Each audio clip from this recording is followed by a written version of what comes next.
জাহাঙ্গীরনগর বিশ্ববিদ্যালয়ের সাবেক ছাত্রলীগ নেতা শামীম মোল্লাকে গণপিটুনিতে হত্যার ঘটনায় বৃহস্পতিবার ৮ শিক্ষার্থীকে বহিষ্কার করেছে বিশ্ববিদ্যালয় প্রশাসন।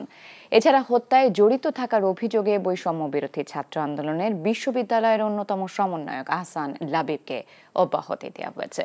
সুষ্ঠু তদন্ত করে তার বিচার নিশ্চিতের আহ্বানও জানায় বৈষম্য বিরোধী ছাত্র আন্দোলন জাহাঙ্গীরনগর বিশ্ববিদ্যালয় শাখা। এদিকে মব জাস্টিস কোনো অবস্থাতেই সমর্থনযোগ্য নয় জানিয়ে এর সঙ্গে জড়িত সবার দৃষ্টান্তমূলক শাস্তি নিশ্চিত করার দাবি জানিয়েছে বৈষম্য বিরোধী ছাত্র আন্দোলনের দুই কেন্দ্রীয় সমন্বয়ক হাসনাত আব্দুল্লাহ ও সার্জিস আলম। সামাজিক যোগাযোগ মাধ্যমে পোস্ট করে তারা এ দাবি জানান। এছাড়া মব জাস্টিস বন্ধে সরকারকে কঠোর পদক্ষেপ নেবার আহ্বান জানিয়েছে জাতীয় নাগরিক কমিটি। কমিটির মুখপাত্র সামান্তা শারমিন স্বাক্ষরিত এক বিবৃতিতে এই আহ্বান জানানো হয়। ঢাকা বিশ্ববিদ্যালয় ক্যাম্পাসে পরবর্তী নির্দেশ না দেয়া পর্যন্ত শিক্ষার্থী, শিক্ষক, কর্মকর্তা, কর্মচারীদের সব ধরনের রাজনীতি বন্ধ থাকবে। বৃহস্পতিবার রাতে বিশ্ববিদ্যালয় প্রশাসনিক ভবনের উপাচার্য লাউঞ্জে জরুরি সিন্ডিকেট সভায় এই সিদ্ধান্ত নেওয়া হয়। বিষয়টি নিশ্চিত করেছেন বিশ্ববিদ্যালয়ের প্রক্টর অধ্যাপক সাইফুদ্দিন আহমেদ। সভায় উপস্থিত সিন্ডিকেটের সব সদস্য রাজনীতি নিষিদ্ধের ব্যাপারে সম্মত হয়েছেন বলেও জানান তিনি। বৈঠকে ছাত্র শিক্ষক রাজনীতি ছাড়া অন্য কোনো বিষয়ে আলোচনা হয়নি বলেও জানা গেছে। উল্লেখ্য, বৈষম্য বিরোধী ছাত্র আন্দোলনের ৯ দফা কর্মসূচির এক দফা ছিল ক্যাম্পাস থেকে সব ধরনের দলীয় রাজনীতি নিষিদ্ধ করা। রাষ্ট্রের গুরুত্বপূর্ণ সংস্কারে গঠিত ৬টি কমিশন ১ অক্টোবর থেকে কাজ শুরু করে ৩ মাসের মধ্যে রিপোর্ট জমা দেবে।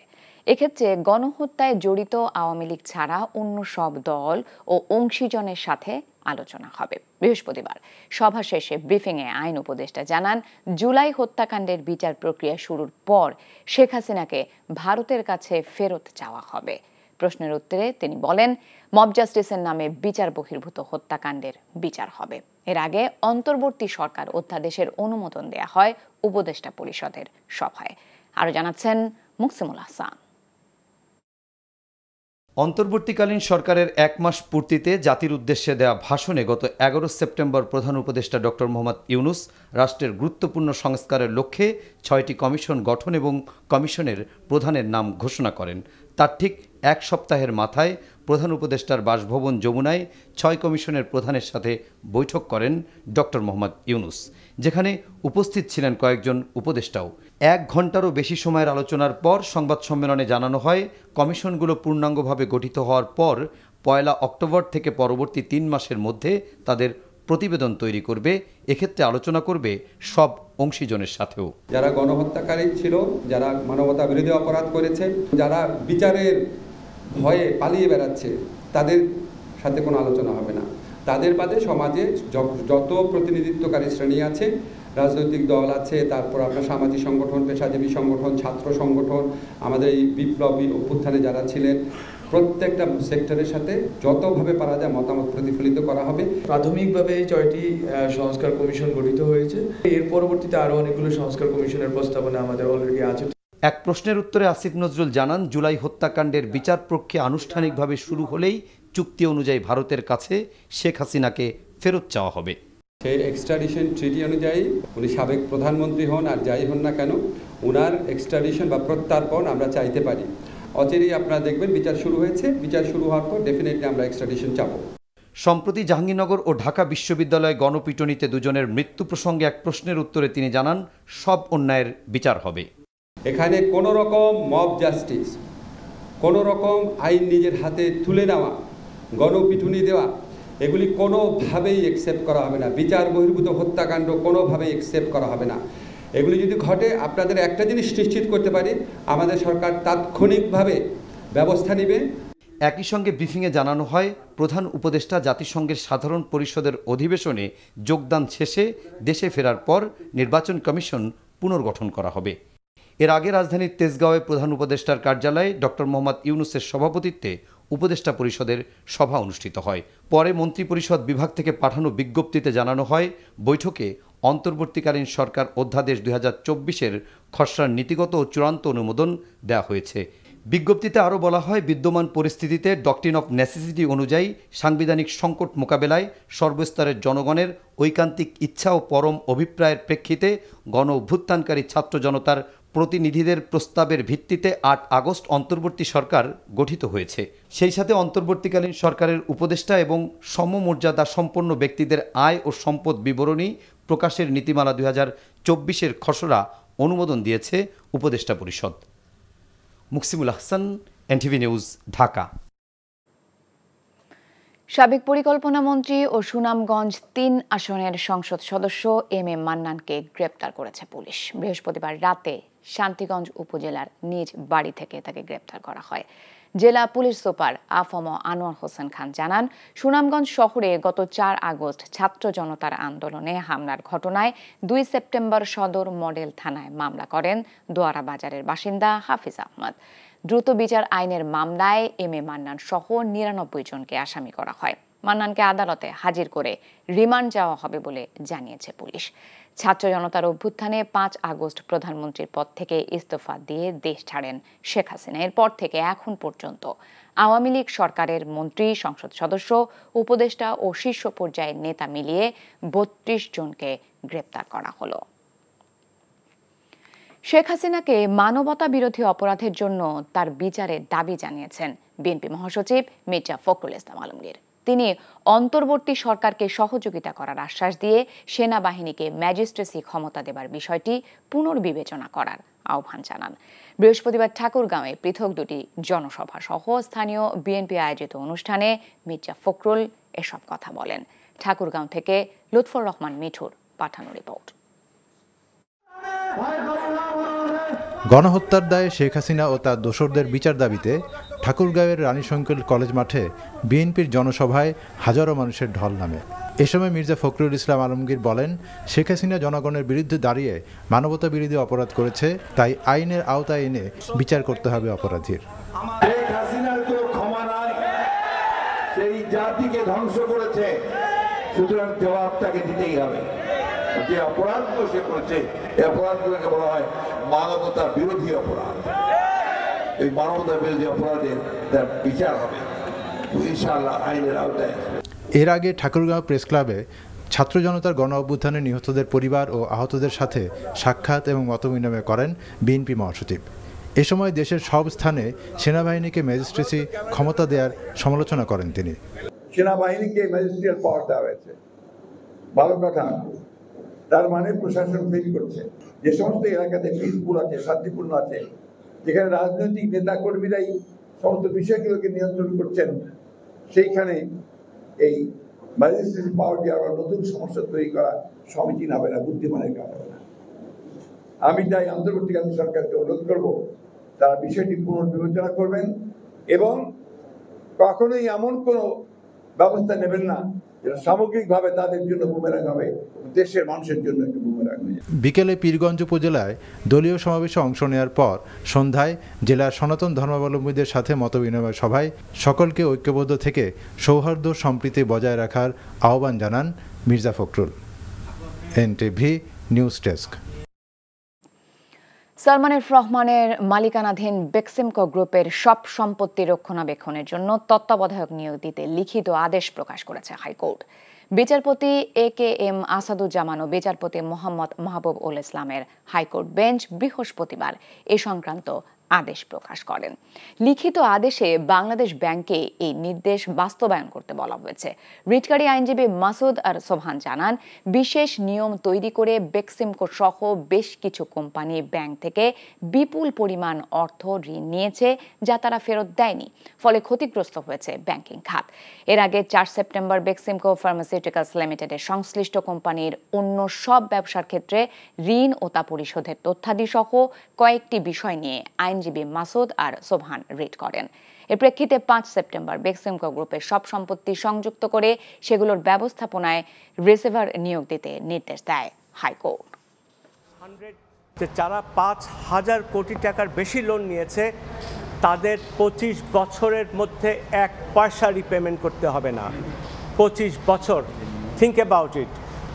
তার থেকে ভয়ঙ্কর ব্যাপার, ২৫ বছর পর ওরা ডিসাইড করবে কত টাকা তারা রিপেমেন্ট করবে তাদের ইচ্ছা মতো। হু ডিটারমিনস এই যে লোনগুলি নিয়েছে এটার রিপেমেন্টের কি ব্যবস্থা করেছে? As far as I know and I am certain যে বেক্সিমকো ফার্মাসিউটিক্যাল কোনো লোন রিপেমেন্ট করে নাই, ওই যে প্রোটেকশনটা পেয়ে গেছে 25 বছর। সাবেক ছাত্রলীগ নেতা শামীম আহমেদ ওরফে শামীম মোল্লাকে পিটিয়ে হত্যার ঘটনায় 8 শিক্ষার্থীর বিরুদ্ধে আশুলিয়া থানায় হত্যা মামলা দায়ের করা হয়েছে। ভোরে জাহাঙ্গীরনগর বিশ্ববিদ্যালয়ের ডেপুটি রেজিস্ট্রার সুদীপ্ত শাহীন বাদী হয়ে মামলাটি দায়ের করেন। মামলা তদন্তের ভার দেওয়া হয়েছে আশুলিয়া থানার পরিদর্শক তদন্ত কামাল হোসেনকে। আসামিরা হলেন সরকার ও রাজনীতি বিভাগের রাজন মিয়া ও একই বিভাগের রাজু আহমেদ, ইতিহাস বিভাগের Zubair Ahmed, computer science and engineering বিভাগের সোহাগ মিয়া, ইংরেজি বিভাগের হামিদুল্লাহ সালমান ও একই বিভাগের Mahmudul Hasan Raihan, biotechnology and genetic engineering বিভাগের আহসান লাবিব ও ম্যানেজমেন্ট বিভাগের আতিকুজ্জামান আতিক। শামীম আহমেদ ওরফে শামীম মোল্লা সাভারের আশুলিয়া থানার কাঠকড়া এলাকার বাসিন্দা। তিনি ইতিহাস বিভাগের 39তম ব্যাচের শিক্ষার্থী ও ছাত্রলীগ বিশ্ববিদ্যালয় শাখার সাংগঠনিক সম্পাদক ছিলেন। এর আগে ভিডিও ফুটেজ দেখে শনাক্ত করে অভিযুক্ত 8 শিক্ষার্থীকে বিশ্ববিদ্যালয় থেকে বহিষ্কার করা হয়।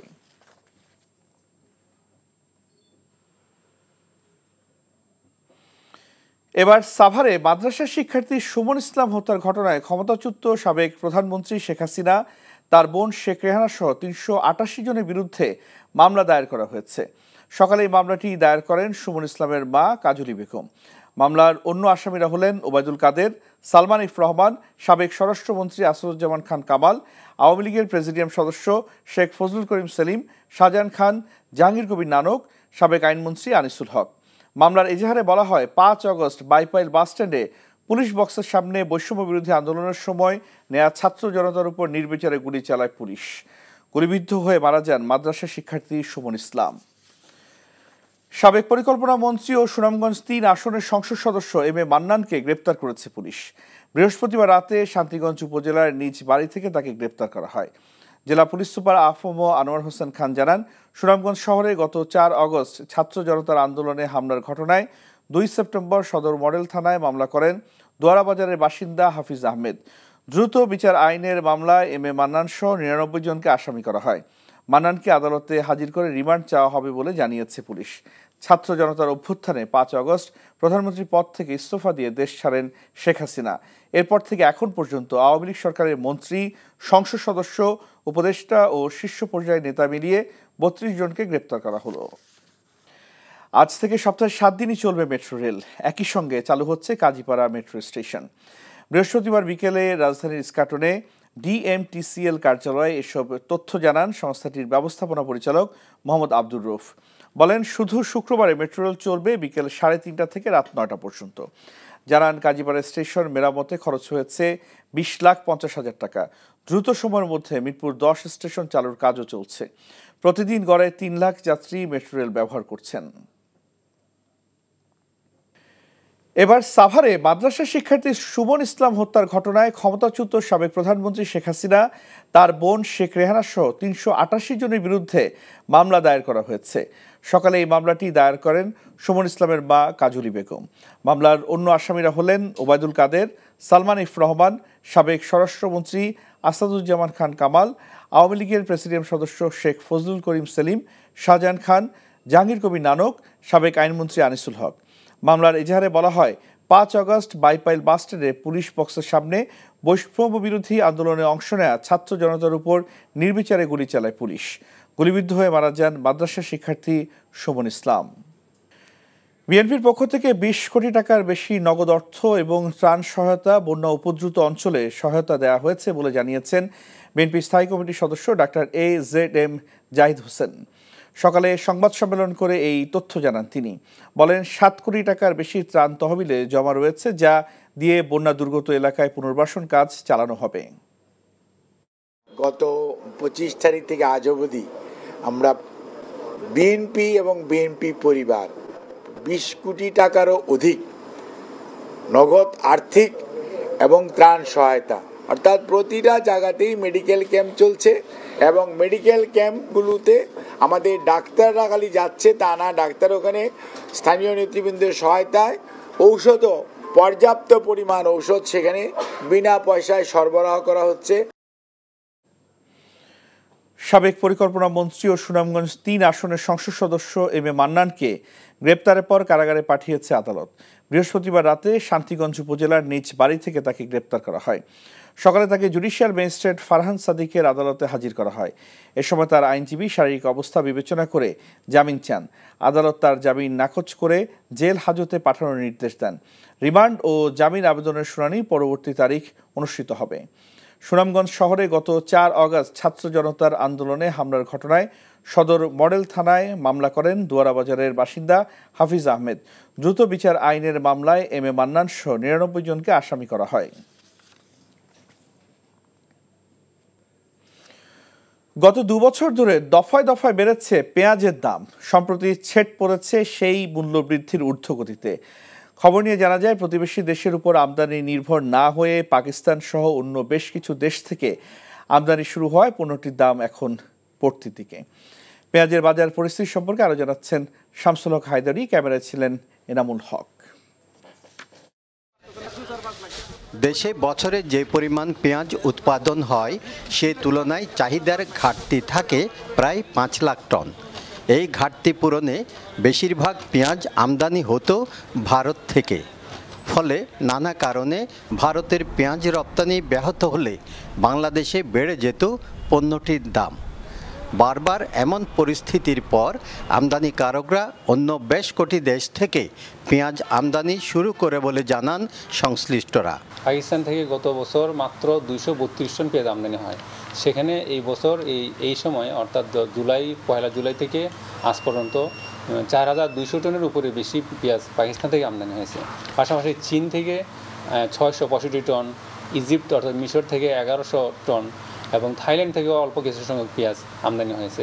এবং যে পেঁয়াজগুলো আসছে পেঁয়াজের মানগুলো অত্যন্ত ভালো এবং পেঁয়াজগুলো আমরা পরীক্ষা করছি এবং পরীক্ষা নিরীক্ষা করার পরে রোগ জীবাণু মুক্ত মর্মে আমরা কিন্তু প্রতীয়মান হলেই আমরা এই সার্টিফিকেট ইস্যু করছি।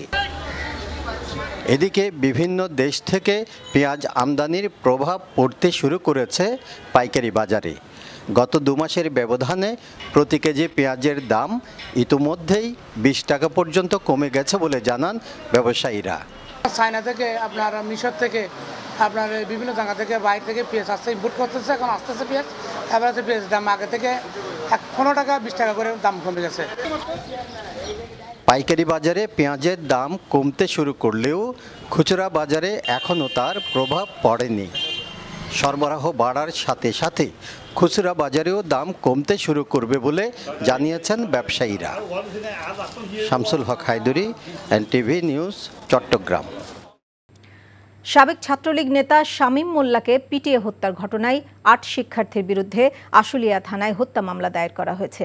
ভোরে জাহাঙ্গীরনগর বিশ্ববিদ্যালয়ের ডেপুটি রেজিস্ট্রার সুদীপ্ত শাহিন বাদী হয়ে মামলাটি দায়ের করেন।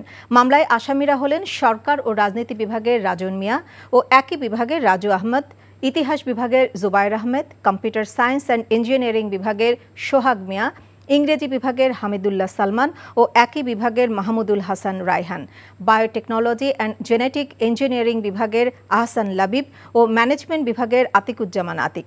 শামীম আহমেদ ওরফে শামীম মোল্লা সাভারের আশুলিয়া থানার কাঠগড়া এলাকার বাসিন্দা। তিনি ইতিহাস বিভাগের শিক্ষার্থী ও ছাত্রলীগ বিশ্ববিদ্যালয় শাখার সাংগঠনিক সম্পাদক ছিলেন। এর আগে ভিডিও ফুটেজ দেখে শনাক্ত করে অভিযুক্ত ৮ শিক্ষার্থীকে বিশ্ববিদ্যালয় থেকে বহিষ্কার করা হয়।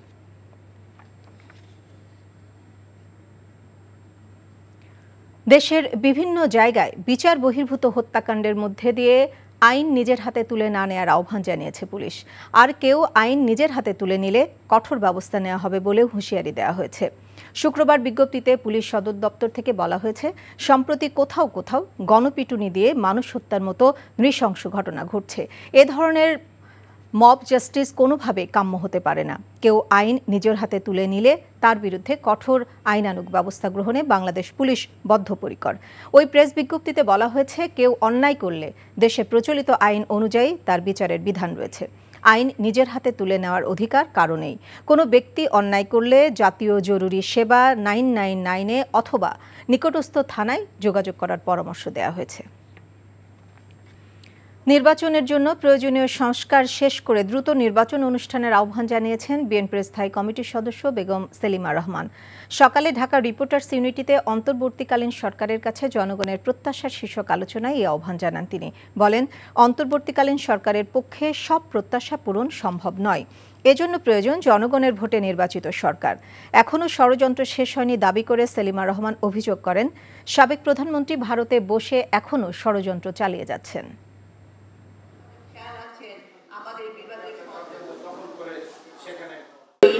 গভর্নমেন্টের পক্ষে এত কিছু প্রত্যাশা সম্ভব নয়, কারণ আমরা জানি এগুলো সংস্কার করতে পারে একমাত্র আমাদের যে কোনো নির্বাচিত সরকার। নির্বাচনের যতটুকু সংস্কার প্রয়োজন ততটুকু করে যতটুকু সময়ে আপনারা নির্বাচন দেন, তারপরে আসবে জবাবদিহিমূলক সরকার। রাজধানী সহ সারা দেশে বইছে মৃদু তাপপ্রবাহ, যা আগামী রোববার পর্যন্ত অব্যাহত থাকতে পারে বলে পূর্বাভাস দিয়েছে আবহাওয়া অধিদপ্তর। আজ দুপুরে ঢাকায় তাপমাত্রা রেকর্ড করা হয় 36.7 ডিগ্রি সেলসিয়াস। বৃষ্টির পরিমাণ কমে গেলে গত 16 সেপ্টেম্বরের পর থেকেই দেশে ভ্যাপসা গরম বাড়ছে। এদিকে বাতাসে জলীয় বাষ্পের পরিমাণ বেশি থাকায় গরমের অনুভূতিও একটু বেশি হচ্ছে, যে কারণে অতিষ্ঠ জনজীবন। আর উত্তর বঙ্গোপসাগরে একটি লঘুচাপ তৈরি হচ্ছে, যা আরও ঘনীভূত হয়ে উপকূলের দিকে এগিয়ে এলে আগামী রোববার নাগাদ দেশে বৃষ্টিপাত বাড়তে পারে বলে পূর্বাভাস দিয়েছে আবহাওয়া অধিদপ্তর।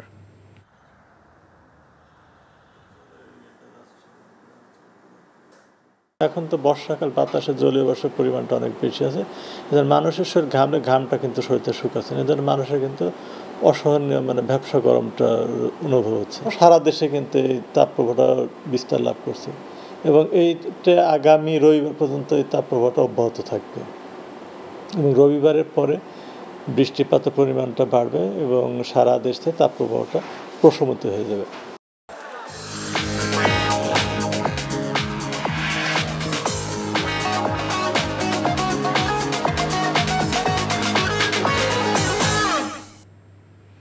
নগদ নিবেদিত অর্থনীতির খবর। কোনোভাবে নিয়ন্ত্রণে আনা যাচ্ছে না ডিমের বাজার। সরকারের নির্ধারিত দামের চেয়েও 17 টাকা বেশি দামে বিক্রি হচ্ছে প্রতি ডজন ডিম।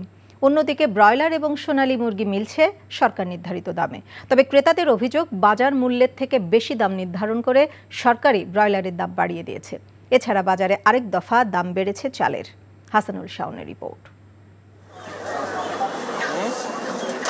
গত 15 সেপ্টেম্বর প্রতি পিস ফার্মের মুরগির ডিমের দাম 11 টাকা 87 পয়সা নির্ধারণ করে দেয় সরকার। সে হিসেবে প্রতি ডজন ডিমের দাম দাঁড়ায় প্রায় 143 টাকা। কিন্তু বাজারে এর কোনো প্রভাব নেই। ক্রেতাদের এখন ডিমের ডজন কিনতে হচ্ছে সরকার নির্ধারিত দামের থেকে 17 টাকা বেশি দিয়ে 160 টাকায়। সরকারের যে দাম দিয়েছে এই দামে পাই নাই, খুব কষ্টে আছি। বাজারে করতে গেলে বহুত কষ্ট হয়ে যায়। মনিটরিংটা আরেকটু ভালোভাবে নেওয়া হোক, যাতে করে সরকারের নির্ধারিত দামে তারা বেচতে বাধ্য হয়। বিক্রেতারা বলছেন, পাইকারি বাজারেই ডিমের দাম সরকার নির্ধারিত দামের চেয়েও অনেক বেশি, তাই বেঁধে দেয়া দামে ডিম বিক্রি সম্ভব হচ্ছে না।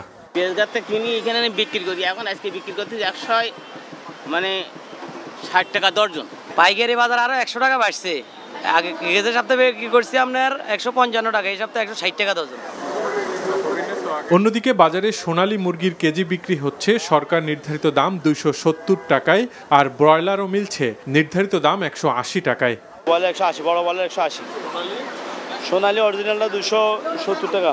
তবে ক্রেতাদের অভিযোগ, মুরগির দাম আরো কম ছিল দাম নির্ধারণের পর, যা আরো বেড়েছে।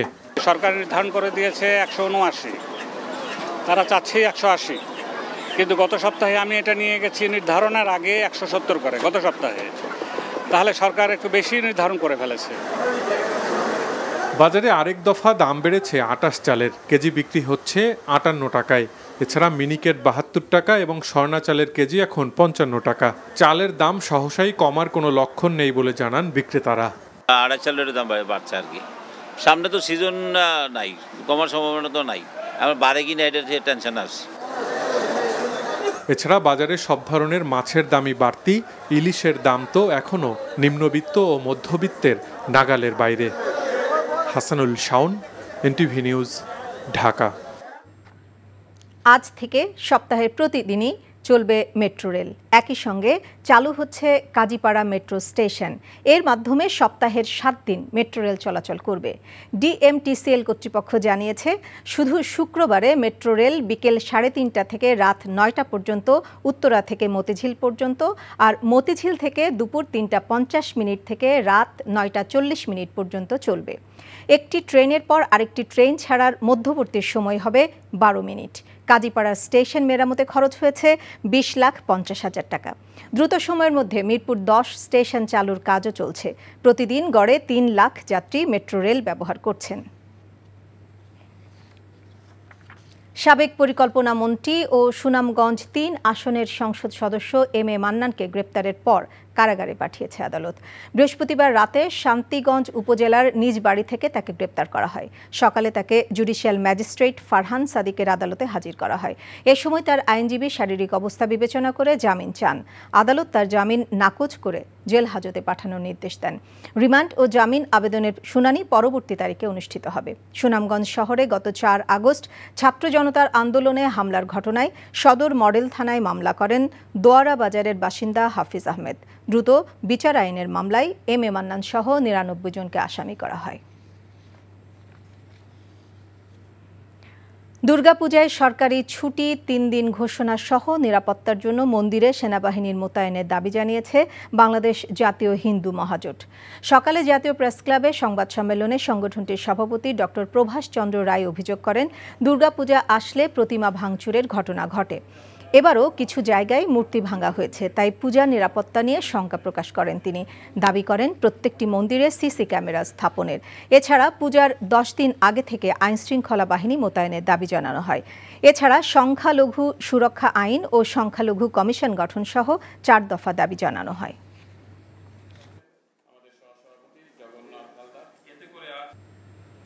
পুলিশের চট্টগ্রাম রেঞ্জের অতিরিক্ত ডিআইজি ও সাবেক গোয়েন্দা কর্মকর্তা মশিউর রহমানকে গ্রেপ্তার করেছে গোয়েন্দা পুলিশ। বৃহস্পতিবার রাতে মশিউরকে চট্টগ্রাম থেকে আটক করা হয়েছে। ডিবি হেফাজতে নেওয়ার পর তাকে গ্রেপ্তার দেখানো হয়েছে। তবে ঠিক কোন মামলায় তাকে গ্রেপ্তার দেখানো হয়েছে তা এখনও পরিষ্কার করেনি পুলিশ। ডিবির যুগ্ম কমিশনার রবিউল হোসেন ভূঁইয়া জানান, মশিউরের বিরুদ্ধে 8টি হত্যা মামলা রয়েছে। ছাত্র আন্দোলন সংশ্লিষ্ট এসব মামলায় তাকে গ্রেপ্তার দেখানো হবে। এসব মামলায় জিজ্ঞাসাবাদের জন্য তাকে রিমান্ডে নেওয়ার আবেদনও করবে ডিবি। মশিউর রহমান দীর্ঘ সময় ঢাকা মহানগর পুলিশে গোয়েন্দা বিভাগে কর্মরত ছিলেন। ঢাকা বিশ্ববিদ্যালয়ের ফজলুল হক মুসলিম হলে মানসিক ভারসাম্যহীন যুবক তোফাজ্জলকে পিটিয়ে হত্যার ঘটনায় অভিযুক্ত 6 শিক্ষার্থীর জবানবন্দি নেওয়ার পর তাদের কারাগারে পাঠানো হয়েছে। দুপুরে 6 শিক্ষার্থীকে আদালতে নেওয়া হলে তাদের কাছ থেকে জবানবন্দি গ্রহণ করা হয়। পরে সেখান থেকে তাদেরকে কারাগারে পাঠায় আদালত। এর আগে গতকাল বিশ্ববিদ্যালয়ের স্টেট অফিসার মোহাম্মদ আমানুল্লাহ বাদী হয়ে শাহবাগ থানায় হত্যার ঘটনায় মামলা দায়ের করেন। এরপরই সিসিটিভির ফুটেজ ও সামাজিক যোগাযোগ মাধ্যমে প্রকাশিত ভিডিও দেখে ফজলুল হক মুসলিম হলের 6 আবাসিক শিক্ষার্থীকে চিহ্নিত করে পুলিশের সোপর্দ করে বিশ্ববিদ্যালয় প্রশাসন। মামলার এজাহারে বলা হয়, বুধবার রাতে চুরির অভিযোগে উদ্দেশ্যহীনভাবে ঘোরাফেরা করা এক যুবককে কয়েক দফায় মারধর করে ফজলুল হক হলের বেশ কয়েকজন শিক্ষার্থী। পরে রাত 1টায় তাকে হাসপাতালে নেওয়া হলে কর্তব্যরত চিকিৎসক তাকে মৃত ঘোষণা করেন। জন্ম থেকে মৃত্যু পর্যন্ত দুঃখ শোকেই ভরা ছিল তোফাজ্জলের জীবন। সমাপ্তিটাও হয়েছে নির্মম মৃত্যু যন্ত্রণার মধ্য দিয়ে। ঢাকা বিশ্ববিদ্যালয় ক্যাম্পাসে নির্মম নির্যাতনের শিকার হয়ে প্রাণ হারানো তোফাজ্জল ছিল বাবা মা ভাই হারানো এক স্বজনহীন পৃথিবীর বাসিন্দা। বরগুনা থেকে সোহেল হাফেজের পাঠানো রিপোর্ট। মায়ের মৃত্যু ক্যান্সারে, একমাত্র বড় ভাইয়ের মৃত্যুটাও ছিল ক্যান্সারে। বাবা চলে গেলেন সড়ক দুর্ঘটনায়। হৃদয় পুড়িয়ে ছাড়খাড় করে চলে গেছে ভালোবাসার প্রিয়তমাও।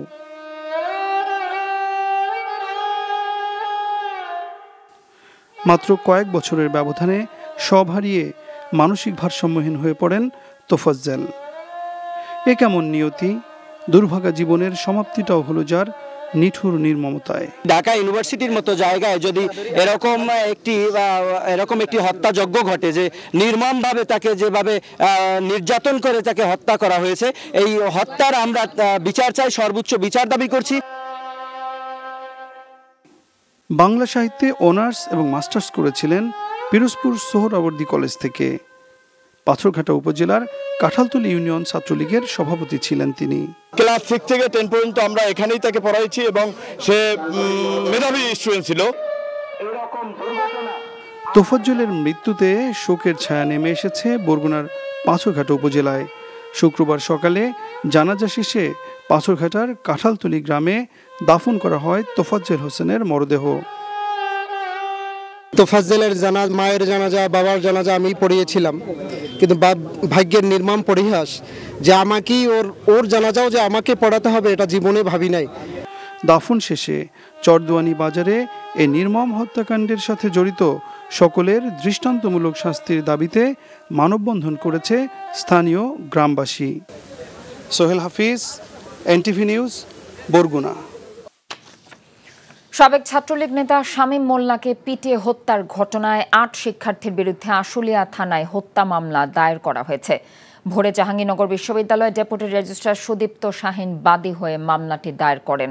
মামলায় আসামিরা হলেন সরকার ও রাজনীতি বিভাগের রাজন মিয়া, একই বিভাগের রাজু আহমেদ, ইতিহাস বিভাগের Zubair Ahmed, computer science and engineering বিভাগের সোহাগ মিয়া, ইংরেজি বিভাগের হামিদুল্লাহ সালমান ও একই বিভাগের Mahmudul Hasan Raihan, biotechnology and genetic engineering বিভাগের আহসান লাবিব এবং ম্যানেজমেন্ট বিভাগের আতিকুজ্জামান আতিক। শামীম আহমেদ ওরফে শামীম মোল্লা সাভারের আশুলিয়া থানার কাঠকড়া এলাকার বাসিন্দা। তিনি ইতিহাস বিভাগের শিক্ষার্থী এবং বিশ্ববিদ্যালয়ের ছাত্রলীগ শাখার সাংগঠনিক সম্পাদক ছিলেন। এর আগে ভিডিও ফুটেজ দেখে শনাক্ত করে অভিযুক্ত 8 শিক্ষার্থীকে বিশ্ববিদ্যালয় থেকে বহিষ্কার করা হয়।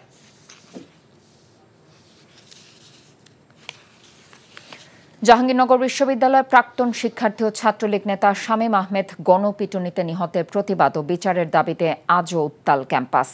দুপুরে বিভিন্ন হল থেকে বিক্ষোভ মিছিল নিয়ে ক্যাম্পাসে শহীদ মিনারে জড়ো হন শিক্ষার্থীরা।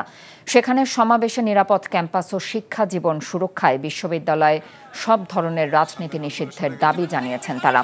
আগামী রোববারের মধ্যে হত্যাকাণ্ডে জড়িতদের গ্রেফতারের আলটিমেটাম দেন শিক্ষার্থীরা। পরে তাদের একটি মিছিল উপাচার্যের বাসভবনের সামনে গিয়ে শেষ হয়।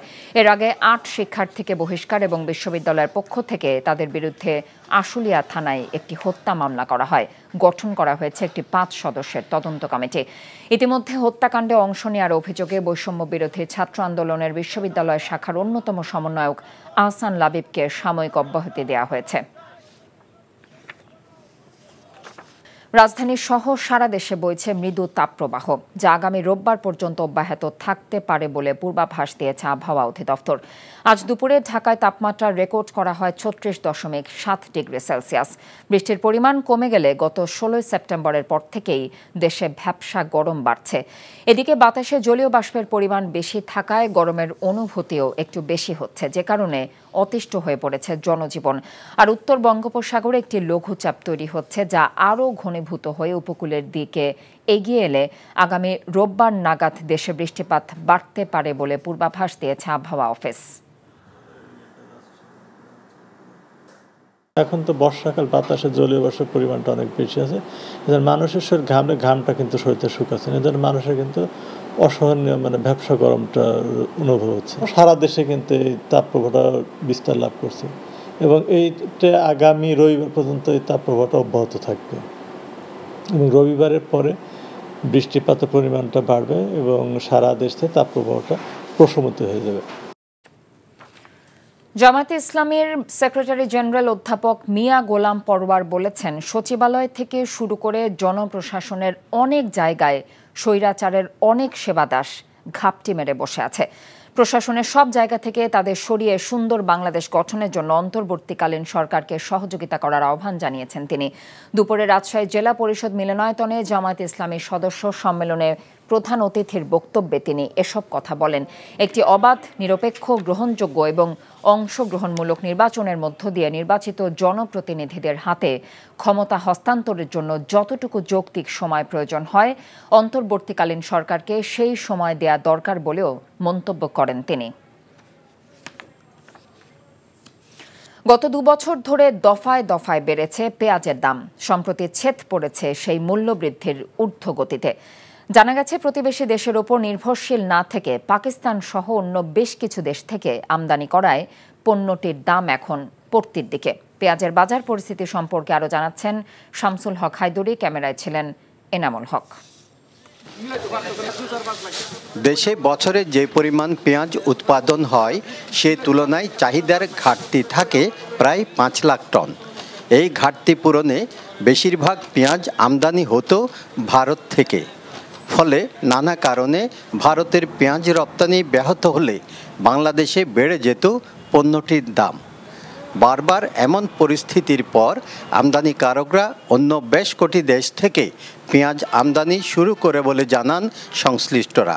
পাকিস্তান থেকে গত বছর মাত্র 232 টন পেঁয়াজ আমদানি হয়। সেখানে এই বছর এই সময় অর্থাৎ পয়লা জুলাই থেকে আজ পর্যন্ত 4200 টনের উপরে বেশি পেঁয়াজ পাকিস্তান থেকে আমদানি হয়েছে। পাশাপাশি চীন থেকে 665 টন, ইজিপ্ট অর্থাৎ মিশর থেকে 1100 টন এবং থাইল্যান্ড থেকেও অল্প কিছু সংখ্যক পেঁয়াজ আমদানি হয়েছে। এবং যে পেঁয়াজগুলো আসছে পেঁয়াজের মানগুলো অত্যন্ত ভালো এবং পেঁয়াজগুলো আমরা পরীক্ষা করছি এবং পরীক্ষা নিরীক্ষা করার পরে রোগ জীবাণু মুক্ত মর্মে আমরা কিন্তু প্রতীয়মান হলেই আমরা এই সার্টিফিকেট ইস্যু করছি। এদিকে বিভিন্ন দেশ থেকে পেঁয়াজ আমদানির প্রভাব পড়তে শুরু করেছে পাইকারি বাজারে। গত 2 মাসের ব্যবধানে প্রতি কেজি পেঁয়াজের দাম ইতিমধ্যেই 20 টাকা পর্যন্ত কমে গেছে বলে জানান ব্যবসায়ীরা। চায়না থেকে আপনার মিশর থেকে আপনার বিভিন্ন জায়গা থেকে বাইরে থেকে পেঁয়াজ আসছে, ইম্পোর্ট করতেছে, এখন আসতেছে পেঁয়াজ। এবার হচ্ছে পেঁয়াজের দাম আগে থেকে 15 টাকা 20 টাকা করে দাম কমে গেছে। পাইকারি বাজারে পেঁয়াজের দাম কমতে শুরু করলেও খুচরা বাজারে এখনও তার প্রভাব পড়েনি। সরবরাহ বাড়ার সাথে সাথে খুচরা বাজারেও দাম কমতে শুরু করবে বলে জানিয়েছেন ব্যবসায়ীরা। শামসুল হক হায়দরি, এনটিভি নিউজ, চট্টগ্রাম। সাবেক পরিকল্পনা মন্ত্রী ও সুনামগঞ্জ 3 আসনের সংসদ সদস্য এম এ মান্নানকে গ্রেফতারের পর আদালতের নির্দেশে কারাগারে পাঠানো হয়েছে। গতরাতে শান্তিগঞ্জ উপজেলার নিজ বাড়ি থেকে তাকে গ্রেফতার করা হয়। সকালে মান্নানকে জুডিশিয়াল ম্যাজিস্ট্রেট ফারহান সাদিকের আদালতে হাজির করে পুলিশ। এ সময় তার আইনজীবী শারীরিক অবস্থা বিবেচনা করে এম এ মান্নানের জামিন চান। আদালত জামিন নাকচ করে তাকে জেল হাজতে পাঠানোর নির্দেশ দেন। সুনামগঞ্জ শহরে গত 4 অগস্ট ছাত্র জনতার আন্দোলনে হামলার ঘটনায় সদর মডেল থানায় মামলা করেন দোয়ারা বাজারের বাসিন্দা হাফেজ আহমেদ। দ্রুত বিচার আইনের মামলায় এম এ মান্নান সহ 99 জনকে আসামি করা হয়। স্বাভাবিক হতে শুরু করেছে আশুলিয়ার শিল্পাঞ্চল। সাপ্তাহিক ছুটির দিনে আজও খোলা রয়েছে 151টি তৈরি পোশাক কারখানা। শান্তিপূর্ণ পরিবেশে এসব কারখানায় যোগ দিয়েছেন শ্রমিকরা। উৎপাদনের ক্ষতি পুষিয়ে নিতে কারখানাগুলো খোলা রাখা হয়েছে বলে জানিয়েছে বিজিএমইএ। বৃহস্পতিবার নতুন করে বন্ধ আরও 3টি কারখানা খুলে দেওয়া হয়। তবে অবশিষ্ট 22টি শিল্প কারখানা এখনও খোলেনি। বিজিএমইএ সভাপতি খন্দকার রফিকুল ইসলাম জানিয়েছেন, শিল্পাঞ্চল আশুলিয়ার পরিস্থিতি ক্রমেই উন্নতি হচ্ছে। পরিস্থিতি পুরোপুরি উন্নতি হলে আগামী শনিবার থেকে বন্ধ সব কারখানা খুলে দেওয়ার সিদ্ধান্ত নেওয়া হবে। জুলাই ছাত্র জনতার আন্দোলনে চট্টগ্রামে প্রথম শহীদ ওয়াসিম আকরামের পরিবার ও স্বজনদের সাথে সাক্ষাৎ করেছেন ছাত্রদলের কেন্দ্রীয় নেতারা। দুপুরে কক্সবাজারের পেকুয়া উপজেলার মেহেরনামা গ্রামে ছাত্রদলের সভাপতি রাকিবুল ইসলাম রাকিব ও সাধারণ সম্পাদক নাসির উদ্দিন নাসির ওয়াসির আকরামের পরিবারের সাথে দেখা করেন। এ সময় তারা বলেন, ওয়াসিমের রক্তের বিনিময়ে স্বৈরাচার মুক্ত হয়েছে বাংলাদেশ। এই বাংলাদেশে ছাত্রদল নতুন ধারার রাজনীতি করবে। শিক্ষা প্রতিষ্ঠানের ক্যাম্পাসে কোনো দখল থাকবে না গেস্ট রুম কালচার। ব্রাহ্মণবাড়িয়ার কসবায় অগ্নিকাণ্ডে ক্ষতিগ্রস্তদের মাঝে আর্থিক সহায়তা প্রদান করেছেন বিএনপি নেতাকর্মীরা। দলের ভারপ্রাপ্ত চেয়ারম্যান তারেক রহমানের পক্ষ থেকে এই আর্থিক সহায়তা দেয়া হয়। এই উপলক্ষে স্থানীয় কুটি বাজারে কসবা উপজেলা বিএনপি আয়োজিত জনসভায় জেলা ও উপজেলার বিএনপি নেতাকর্মীরা উপস্থিত ছিলেন। এ সময় কুটি বাজারে অগ্নিকাণ্ডে ক্ষতিগ্রস্ত অর্ধশত ব্যবসায়ীকে আর্থিক সহায়তা প্রদান করা হয়। কুষ্টিয়ায় কোনোভাবেই রোধ করা যাচ্ছে না পদ্মা নদীর তীব্র ভাঙন। গত কয়েক সপ্তাহ ধরে জেলার মিরপুর ও ভেড়ামারা উপজেলার 4টি ইউনিয়নের প্রায় 20টি গ্রাম তীব্র ভাঙনের কবলে পড়েছে। আর গতকাল ভাঙনে নদী গর্ভে বিলীন হয়েছে জাতীয় বিদ্যুৎ সঞ্চালন গ্রিডের একটি টাওয়ার। হুমকির মুখে রয়েছে আরও কয়েকটি। এছাড়াও পদ্মার তীব্র ভাঙনে ইতোমধ্যে কয়েকশো হেক্টর ফসলি জমি নদী গর্ভে চলে গেছে। হুমকির মুখে বসতভিটা কুষ্টিয়া ঈশ্বরদীর জাতীয় মহাসড়কও। বসতভিটা হারানোর ভয়ে নির্ঘুম রাত কাটছে নদী তীরবর্তী হাজারো মানুষের। এদিকে জিও ব্যাগ ফেলে ভাঙন প্রতিরোধের চেষ্টা করছে কুষ্টিয়া পানি উন্নয়ন বোর্ড। বৈষম্য বিরোধী ছাত্র আন্দোলনে স্বয়ংক্রিয় অস্ত্র হাতে নাশকতা সৃষ্টিকারী যুবলীগ কর্মী একাধিক হত্যা মামলার আসামি ফয়সালকে গ্রেফতার করেছে চট্টগ্রাম র্যাব। বৃহস্পতিবার রাতে অভিযান চালিয়ে তাকে গ্রেফতার করা হয়।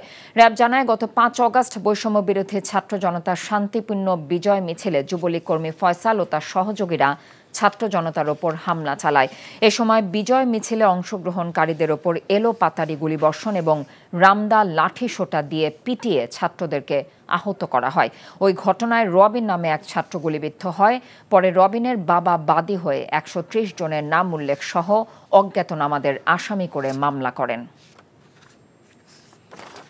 মেহেরপুরের গাংনীতে যৌথ বাহিনীর অভিযানে বিপুল পরিমাণ ফেন্সিডিল সহ 2 মাদক ব্যবসায়ীকে আটক করেছে যৌথ বাহিনী। গোপন সংবাদের ভিত্তিতে সকালে যৌথ বাহিনীর তেরাইল বাগান পাড়ায় অভিযান চালিয়ে এরশাদ ও আবুল কালাম আজাদ নামে 2 জনকে আটক করে। পরে তাদের কাছ থেকে ফেন্সিডিল সহ অন্যান্য মাদক জব্দ করা হয়। আটককৃতদের বিরুদ্ধে মাদক দ্রব্য নিয়ন্ত্রণ আইনে মামলার পর গাংনী থানায় হস্তান্তর করা হবে। সাবেক ছাত্রলীগ নেতা শামীম মোল্লাকে পিটিয়ে হত্যার ঘটনায় 8 শিক্ষার্থীর বিরুদ্ধে আশুলিয়া থানায় হত্যা মামলা দায়ের করা হয়েছে। ভোরে জাহাঙ্গীরনগর বিশ্ববিদ্যালয়ের ডেপুটি রেজিস্ট্রার সুদীপ্ত শাহীন বাদী হয়ে মামলাটি দায়ের করেন। মামলায় আসামিরা হলেন সরকার ও রাজনীতি বিভাগের রাজন মিয়া ও একই বিভাগের রাজু আহমদ, ইতিহাস বিভাগের Zubair Ahmed, computer science and engineering বিভাগের সোহাগ মিয়া, ইংরেজি বিভাগের হামিদুল্লাহ সালমান ও একই বিভাগের Mahmudul Hasan Raihan, biotechnology and genetic engineering বিভাগের আহসান লাবিব ও ম্যানেজমেন্ট বিভাগের আতিকুজ্জামান আতিক। শামীম আহমেদ ওরফে শামীম মোল্লা সাভারের আশুলিয়া থানার কাঠগড়া এলাকার বাসিন্দা। তিনি ইতিহাস বিভাগের শিক্ষার্থী ও ছাত্রলীগ বিশ্ববিদ্যালয় শাখার সাংগঠনিক সম্পাদক ছিলেন। এর আগে ভিডিও ফুটেজ দেখে শনাক্ত করে অভিযুক্ত 8 শিক্ষার্থীকে বিশ্ববিদ্যালয় থেকে বহিষ্কার করা হয়। খাগড়াছড়ি রাঙ্গামাটি জেলার অস্থিরতা নিরসনে সরকার আন্তরিকভাবে কাজ করছে বলে জানিয়েছেন অন্তর্বর্তীকালীন সরকারের প্রধান উপদেষ্টা ডক্টর মোহাম্মদ ইউনূস। 3 পার্বত্য জেলার মানুষকে শান্ত থাকার আহ্বান জানান তিনি। শুক্রবার গণমাধ্যমে পাঠানো এক বিবৃতিতে একথা জানান প্রধান উপদেষ্টা। দ্রুত সময়ের মধ্যে পার্বত্য জেলার সংকট সমাধান হবে বলেও জানান ডক্টর মোহাম্মদ ইউনূস। পার্বত্য জেলাগুলোতে চলমান সহিংসতার ঘটনায় দুঃখ প্রকাশ করেন তিনি। বার্তায় আরও বলা হয়, শনিবার স্বরাষ্ট্র উপদেষ্টা সহ সরকারের উচ্চ পর্যায়ের প্রতিনিধি দল খাগড়াছড়ি ও রাঙ্গামাটি জেলা পরিদর্শন করবেন। গণতন্ত্র এখনো বিপদমুক্ত নয় মন্তব্য করে বিএনপির ভারপ্রাপ্ত চেয়ারম্যান তারেক রহমান বলেছেন, কোনো অপশক্তি যাতে গণ অভ্যুত্থানের সাফল্য ব্যাহত করতে না পারে সেদিকে সতর্ক থাকতে হবে সবাইকে। বলেছেন, গেল 15 বছরে সাম্প্রদায়িক হামলার সাথে জড়িত ছিল আওয়ামী লীগ। এ কারণে এর কোনো বিচার কিংবা বিশ্বাসযোগ্য তদন্ত করেনি স্বৈরাচার শেখ হাসিনার সরকার। হিন্দু সম্প্রদায়ের সাথে এক শুভেচ্ছা বিনিময় অনুষ্ঠানে অনলাইনে যুক্ত হয়ে এসব কথা বলেন তিনি। ইমরুল হাসানের রিপোর্ট। জন্মাষ্টমী উপলক্ষে হিন্দু সম্প্রদায়ের সাথে এই শুভেচ্ছা বিনিময়ের আয়োজন করে বিএনপি। লন্ডন থেকে ভার্চুয়ালি যুক্ত হয়ে তাদের শুভেচ্ছা জানান তারেক রহমান। বলেন, ধর্মীয় পরিচয়ে দেশে কেউ সংখ্যালঘু কিংবা সংখ্যাগুরু নয়, সবাই বাংলাদেশি। রাজনৈতিক কারণে বিগত সরকারের আমলে বিভিন্ন জায়গায় সাম্প্রদায়িক হামলা হয়েছে বলে অভিযোগ করেন তিনি। বিচার দূরে থাক, একটি ঘটনাও কি বিশ্বাসযোগ্য কোনো তদন্ত হয়েছে? 2012 সালে রামু বৌদ্ধ মন্দিরের হামলা বলি আমরা যদি, অথবা 2016 সালে ব্রাহ্মণবাড়িয়ার নাসিরনগরের হামলা সহ একটা হামলার ঘটনাও কিন্তু সরাসরি ধর্মীয় কারণে সংগঠিত হয়নি। বরং এই যে পতিত যে রাজনৈতিক দলটা, এদের হীন দলীয় বা অসৎ রাজনৈতিক উদ্দেশ্য চরিতার্থ করার জন্যই কিন্তু প্রত্যেকটা হামলার নেপথ্য কারণ। ছাত্র জনতার গণ অভ্যুত্থানে স্বস্তির পরিবেশ চলছে, সবাই স্বাধীনভাবে কথা বলতে পারছে উল্লেখ করে বিএনপির ভারপ্রাপ্ত চেয়ারম্যান বলেন, পালিয়ে যাওয়া স্বৈরাচার এখনো চক্রান্ত অব্যাহত রেখেছে। বিতাড়িত স্বৈরাচার গত 5ই আগস্ট দেশ থেকে পালিয়ে গিয়েছে। পালিয়ে যাবার পর থেকে আপনাদের কারো কারো বক্তব্যে উঠে এসেছে, আজ পর্যন্ত সংঘটিত বিভিন্ন ঘটনা এবং উদ্ভূত যে পরিস্থিতি, এগুলো পর্যালোচনা করলে কিন্তু নিঃসন্দেহে একটি কথা বলা যায় যে গণতন্ত্র এখনো কিন্তু বিপদ মুক্ত নয়। এরকম একটা পরিস্থিতিতে কোনো অপশক্তি যাতে আবার গণ অভ্যুত্থানের চূড়ান্ত লক্ষ্য এবং সাফল্যের ধারাকে ব্যাহত করতে না পারে, সেজন্য কিন্তু দল মত নির্বিশেষে আমাদের সকলকে সতর্ক থাকা প্রয়োজন। তারেক রহমান বলেন, ফেসিবাদী সরকারের আমলে আইনের শাসন না থাকায় এসকে সিনহাকে দেশ ছাড়তে হয়েছে। তিনি বলেন, জনগণের সরকার প্রতিষ্ঠা না হওয়া পর্যন্ত কারো অধিকার নিরাপদ নয়। দেশের প্রত্যেকটি নাগরিক নির্ভয়ে নিশ্চিন্তে নিজের ভোট দিয়ে, নিজের পছন্দের প্রার্থীকে ভোট দিয়ে জনপ্রতিনিধি নির্বাচন করে জনগণের কাছে জবাবদিহিমূলক একটি সরকার প্রতিষ্ঠা করতে সক্ষম না হবেন ততদিন পর্যন্ত কোন নাগরিকেরই নিরাপত্তা এবং অধিকার সুরক্ষিত নয়। হিন্দু সম্প্রদায়কে দুর্গাপূজার আগাম শুভেচ্ছাও জানান তারেক রহমান। Imrul Ahsan, NTV news, Dhaka. রাজধানী সহ সারা দেশে বইছে মৃদু তাপপ্রবাহ, যা আগামী রোববার পর্যন্ত অব্যাহত থাকতে পারে বলে পূর্বাভাস দিয়েছে আবহাওয়া অধিদপ্তর। এতে কষ্টে পড়েছেন রাজধানীর খেটে খাওয়া মানুষ। নূর হোসেনের রিপোর্ট। আশ্বিনের আকাশে সূর্যের প্রখরতা যেন বেড়েই চলেছে। গেল কয়েকদিন ধরে ব্যবসা গরমে অতিষ্ঠ হয়ে উঠেছে জনজীবন। উত্তাপে বেসামাল হয়ে পড়েছে নগর জীবন। বিশেষ করে সবচেয়ে বিপাকে পড়েছে নিম্ন আয়ের মানুষ। গরমে বিক্রি বেড়েছে রাস্তার শরবত সহ বিভিন্ন ধরনের পানীয়। একদিকে বৃষ্টি নেই, অন্যদিকে বাতাসে জলীয় বাষ্পের পরিমাণ বেশি থাকায় গরমের অনুভূতি কিছুটা বেশি হচ্ছে। শ্রমজীবী মানুষের জীবন হয়ে উঠেছে দুর্বিষহ। কাজ তো করতে পারতেছি না, গরমে তো কাজ করা যায় না, অনেক গরম। একটা খেপ মারলে আর দ্বিতীয়বার খেপ মারার মতো স্কোপ থাকে না। গাড়ি না চালালে খাওয়ান যাবে না, তো এখন বাধ্য আমরা গাড়ি চালাচ্ছি। শুক্রবার রাজধানীতে 36.7 ডিগ্রি সেলসিয়াস তাপমাত্রা রেকর্ড করা হয়েছে। তবে রোববার থেকে বৃষ্টি হবার বার্তা দিয়েছে আবহাওয়া অফিস। এখন তো বর্ষাকাল, বাতাসে জলীয় বাষ্পের পরিমাণটা অনেক বেশি আছে।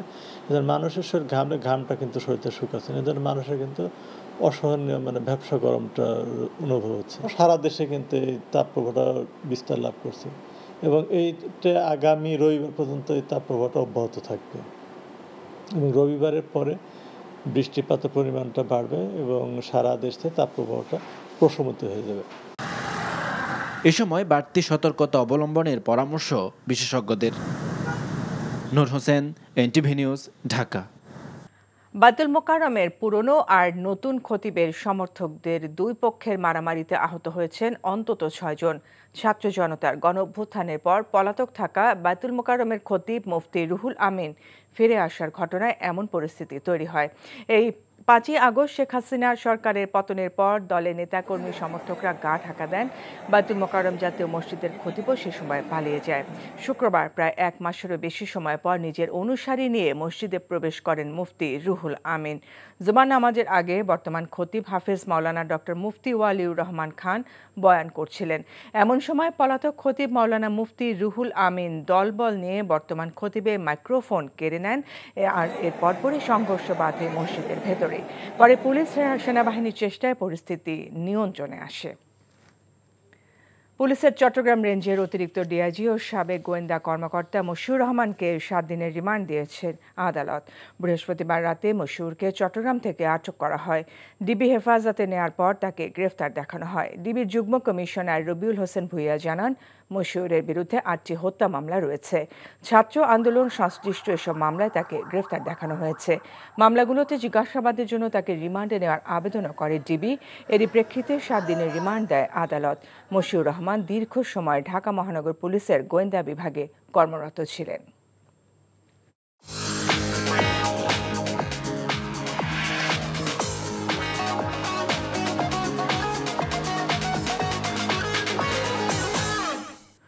নগদ নিবেদিত অর্থনীতির খবর। কোনোভাবে নিয়ন্ত্রণে আনা যাচ্ছে না ডিমের বাজার। সরকারের নির্ধারিত দামের চেয়েও 17 টাকা বেশি দামে বিক্রি হচ্ছে প্রতি ডজন ডিম। পাইকারি বাজারে ডিমের দাম সরকার নির্ধারিত দামের চেয়ে অনেক বেশি, তাই বেঁধে দেওয়া দামে ডিম বিক্রি সম্ভব হচ্ছে না বলে জানান বিক্রেতারা। এদিকে বাজারে আরেক দফা দাম বেড়েছে। 28 চালের কেজি বিক্রি হচ্ছে 58 টাকায়। এছাড়া মিনিকেট 72 টাকা এবং স্বর্ণা চাল 55 টাকায় বিক্রি হচ্ছে। এছাড়া বাজারে সব ধরনের মাছের দামও বাড়তি। ইলিশের দাম এখনও নিম্নবিত্ত ও মধ্যবিত্তের নাগালের বাইরেই রয়েছে। অন্যদিকে ব্রয়লার এবং সোনালী মুরগি মিলছে সরকার নির্ধারিত দামে। তবে ক্রেতাদের অভিযোগ, বাজার মূল্যের থেকে বেশি দাম নির্ধারণ করে সরকারি ব্রয়লারের দাম বাড়িয়েছে।